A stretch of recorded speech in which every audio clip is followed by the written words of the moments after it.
Do you ever feel like you just want to get away from it all? Like you just want to go somewhere where nobody will bother you and you can just be alone with your thoughts? Well, at 1,600 kilometers away from the nearest piece of land, Bouvet Island would certainly be the place to go if you wanted to escape from everything.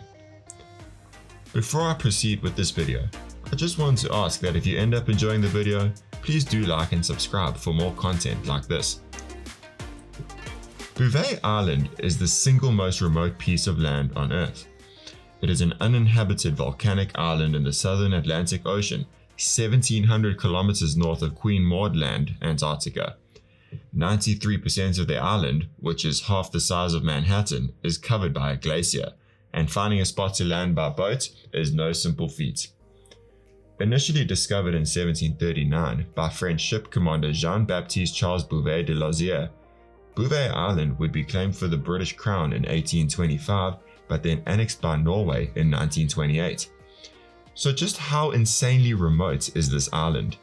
Well, for context, if you were alone on Bouvet Island, the closest human to you would be the astronaut on the International Space Station.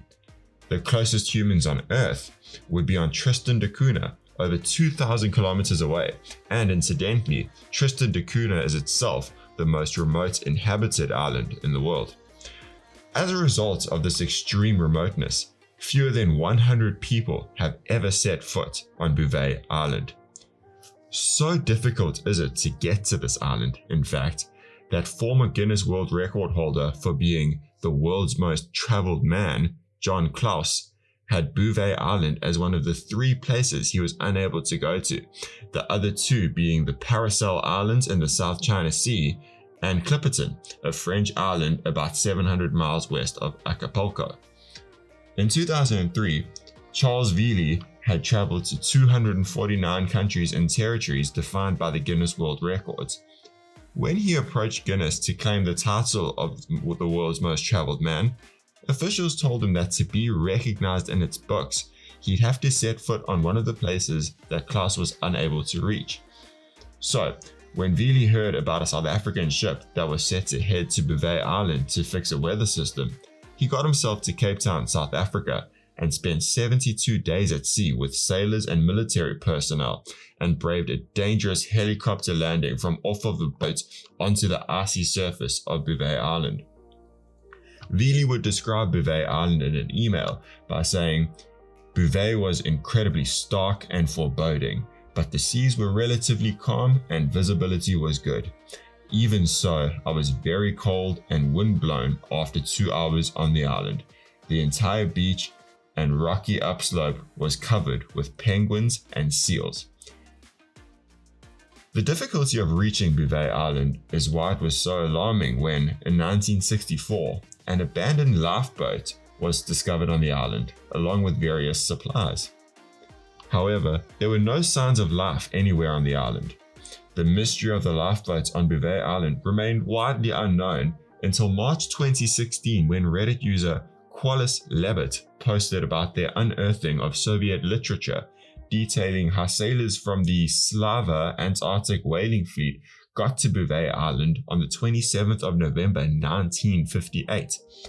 They made landfall, but they were unable to leave in time because of worsened weather conditions and ended up staying on the island for 3 days until they were rescued by helicopter on November the 29th.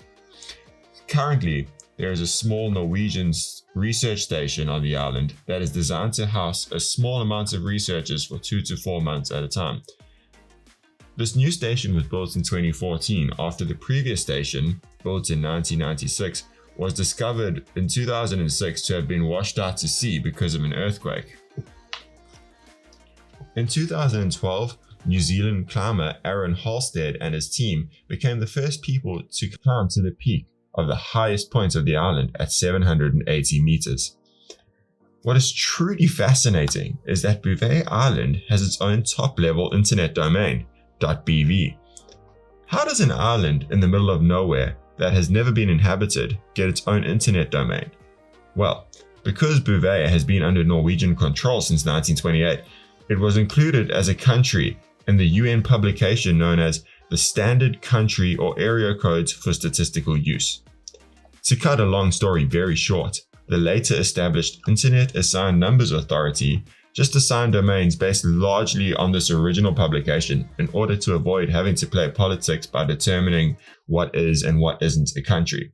However, to this day, there is not a single site on the internet with the .bv domain. And that about does it for this video. If you enjoyed it, please do like the video and subscribe to my channel. Thank you.